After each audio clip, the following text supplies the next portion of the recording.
여러분 안녕하십니까. 머리부리 문화일보 야구기자 정세영입니다. 오랜만에 인사를 드립니다. 포스트 시즌 현장을 취재 다니느라 영상이 뜸했습니다. 양해 부탁드리고요. 이번 영상은 2026 FA 시장 사전 프리뷰 영상입니다. 이제 머니볼의 시간이 왔습니다. 프로야구 시즌이 막바지로 향하고 있는데요.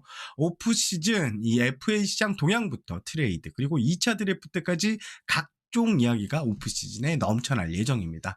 머니볼을 지금 바로 구독해 놓으시면 오프 시즌은 절대로 심심치 않을 것 같다고 이렇게 생각이 되어지는데요.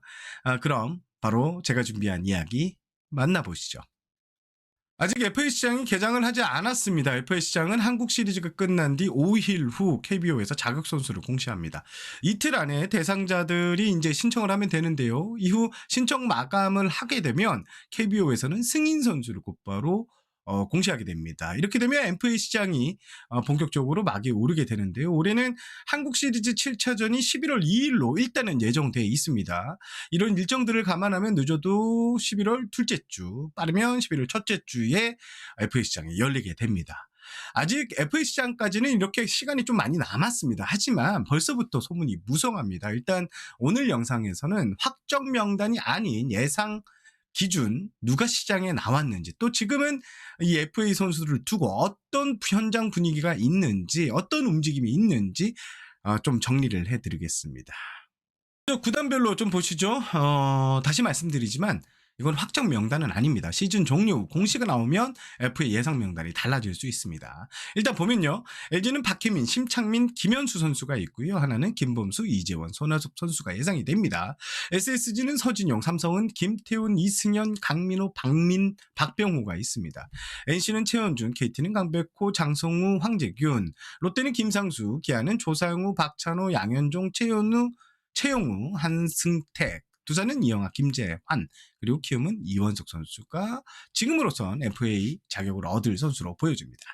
이들 예상 FA 선수들 가운데서도 자격 행사를 하지 않을 것 같은 선수들이 좀 보입니다. 일단 SSG의 서진용 선수 팔꿈치 이슈가 있어서 올해 별다른 활약을 보여주지 못했습니다. SSG 내부에서도 서진용 선수가 FA 행사를 하지 않을 것 같다는 이런 이야기가 좀 나오고 있고요. LG의 심창민 그리고 하나의 이재원 선수 등도 각각의 이유로 FA 행사를 하지 않을 것 같은 움직임이 있습니다. 자, 그럼 좀 더 들어가 보겠습니다. 현재 시장 분위기 그리고 야구계에 나오는 이 선수들의 이야기를 좀 더 세부적으로 살펴볼 텐데요.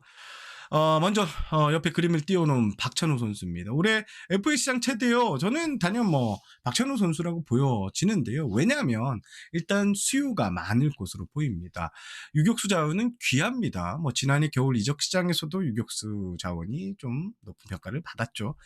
현재 박찬호 선수를 두고 4개 구단이 관심이 있을 것 같다. 이런 이야기가 나오는데 현재 언급되는 구단은 기아를 비롯해서 롯데, KT 그리고 키움이 관심이 있다는 이야기가 나오고 있습니다. 일단 키움행은 저는 개인적으로 좀 낮게 보는데요. 결국 롯데와 KT의 경합이 될 것 같다. 이런 예상을 좀 해보겠습니다. KT는 올겨울 이적 시장 그리고 2차 드래프트에서 내야 자원 확보 그리고 보강에 사활을 건 분위기입니다.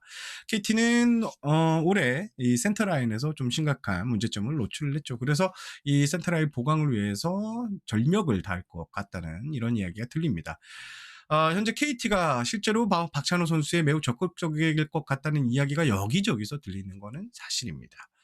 롯데의 경우 올겨울 어떻게 해서든 전력 보강에 나설 것이란 분위기가 지배적입니다. 특히 박찬호 선수를 영입해서 센터라인을 보강할 가능성이 높다라는 이야기가 나옵니다.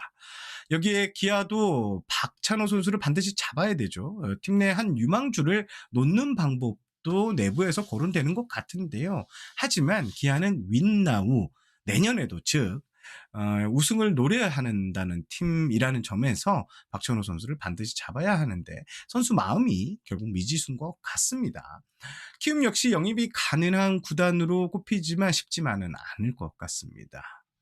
결과적으로 박찬호 선수 즉시 전력감인 유격수죠. 거기에 센터라인을 확실히 강화할 수 있는 카드입니다.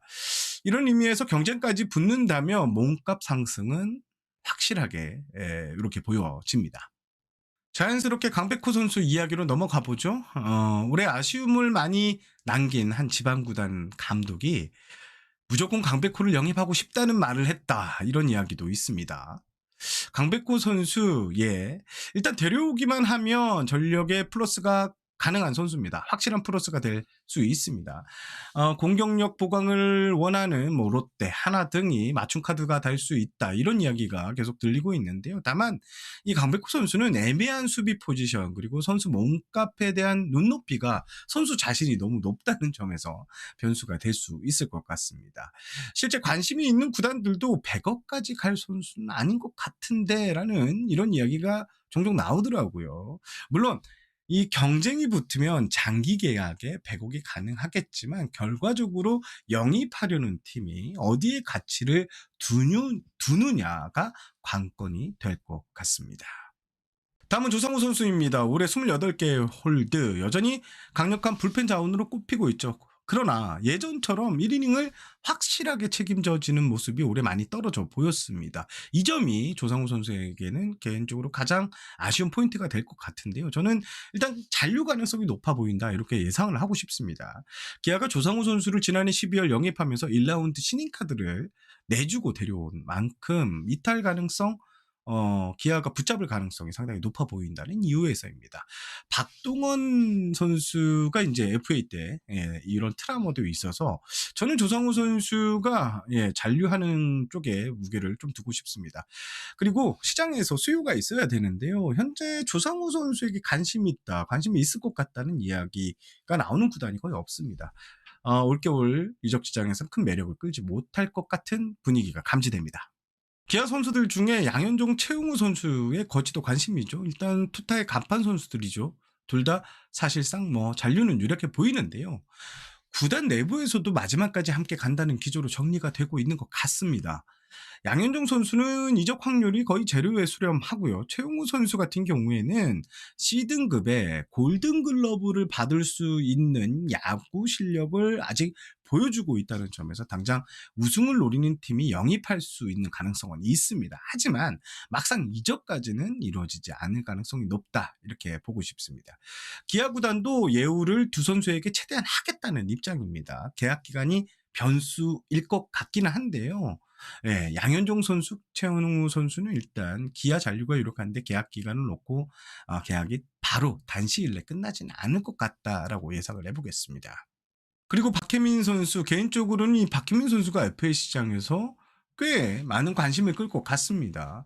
LG는 잔류를 시키려고 할 것이고, 그리고 박혜민 선수를 영입하려고 할 수 있는 구단, 센터라인, 특히 중견수가 아쉬운 하나가 영입전에 뛰어들 수 있다는 이야기가 계속해서 나오고 있습니다. 하나가 뛰어들게 되면 몸값은 크게 상승할 텐데요. 다만 하나는 이 포스트 시즌 결과가 중요한 것 같습니다. 만약에 우승을 하거나 하면 이 외부 영입에 대한 목소리가 좀 줄어들게 되거든요. 이 부분이 포인트가 될 것 같습니다. 박희민 선수, 제가 봤을 때는 이번 FA 시장에서 오히려 강백호 선수보다 외야 자원으로 인기가 있을 것 같다라고 볼 수 있습니다. 실제로 그런 분위기가 여기저기서 감지되고 있습니다. 그리고 김현수 선수, 전성기 때까지는 아니지만 이 베테랑 타자로서 여전히 존재감은 있습니다. 그리고 한 지방팀이 반드시 영입하겠다는 것은 아니지만 FA 시장에서 큰 수확 없이 물러날 위기에 있다면 어느 정도 우리가 관심을 가질 수 있다라는 입장인 것 같습니다. 현재 기량을 높게 평가하기보다는요, 리더십의 가치, 뭐 LG 시절에 지금 보여주고 있는 이런 리더십의 가치를 좀 더 높게 평가하는 분위기입니다. 강민호 선수의 행보도 FA 시장에서 최대 관전 포인트가 될 것 같다. 이렇게 예상하는 이들이 많던데요. 바로 롯데로 다시 가느냐 이 이야기입니다. 삼성은 뭐 강민호 선수를 놓치면 마땅히 대안이 없는 입장입니다. 2차 드래프트에서 뭐 포수 자원이 매물로 나온다고 해도 강민호 선수하고 비교하기는 무리죠. 삼성은 반드시 잡으려고 할 텐데요. 다만 저는 이 롯데 영입 의지가 진짜 있느냐, 과연 사실이냐 이게 중요한 것 같습니다. 물론 롯데는 어떻게 해서든 올겨울 전력 보강을 하려 할 것 같습니다. 타자 혹은 내야 자원에 대한 목마름이 있습니다. 일단 롯데가 강민호 선수를 영입하려면 포수와 지타 자리 이렇게 보고 있는 것 같은데요. 제가 알기로는 이 지명타자 강민호에 대한 좀 더 높은 점수를 좀 두고 있는 것 같습니다. 그리고 선수들 사이에서 두세 달 전부터 강민호 선수 롯데행 얘기가 나오고 있고 본인도 그렇게 얘기를 좀 했죠. 다만 이 롯데로서는 영입이 이루어지려면요. 우선 과제인 선수들, 우선 영입 대상인 선수들을 처리하고 난 뒤 강민호 선수와 협상할 가능성도 좀 있어 보입니다. 이 부분은 제가 다음 영상에서 좀 더 구체화해서 한국 시리즈 끝난 뒤 취재한 이야기를 좀 들고 와서 여러분들께 전달해 드리도록 하겠습니다. 마지막으로 최원준 선수, NC는 최원준 선수 잔류에 확고한 의지를 보이고 있습니다. 트레이드를 데려왔을 때부터 일찌감치 계약 의사를 좀 내비쳤고요. 향후 이 최원준 선수를 NC 외야진, 특히 중견수로 핵심 축으로 보고 있기 때문에 NC가 올겨울 이적 시장에서 최원준 선수 잔류에 총력전을 기울일 것 같습니다. 이적 가능성은 측면 현재로서는 매우 낮아 보이는 게 사실입니다. 자, 이상으로 중요 선수들, 중요 FA 예정자 선수들에 대한 한 줄 브리핑 정도였습니다. 한국 시리즈가 종료된 후에 다시 상세하게 업데이트해서 다시 영상을 찍을 텐데요. 2차 드래프트 이야기 잠깐만 하고 마무리하겠습니다. 올해 FA 시장은 변수, 2차 드래프트라고 저는 보고 있습니다. 11월 19일 날 예정이고 장소는 아직 미정입니다. 현장에서는 주전급 포수, 그리고 베테랑 내야 자원, 그리고 베테랑 개투 요원도 시장에 나온다, 이런 얘기가 있습니다. 결국 중저가 좀 활약이 애매했던 FA 선수들 가운데서는 이게 치명타가 될 수 있기 때문에 앞서 말씀드린 대로 FA 행사를 하지 않는 선수들이 올해도 꽤 있을 것 같다는 말씀을 드리고 싶습니다. 자, 오늘 간단히 FA 시장을 미리 점검해 봤습니다. 시즌 종료 후에 계약 조건, 팀별 전략, 협상 구동까지 이런 자세한 분석을 해드릴 예정입니다. 지금까지 머니볼의 문화일보 야구기자 정세영이었습니다. 영상을 마무리하겠습니다. 구독, 좋아요, 알림 설정 부탁드리고요. 다음 영상에서 다시 찾아뵙겠습니다. 안녕히 계세요.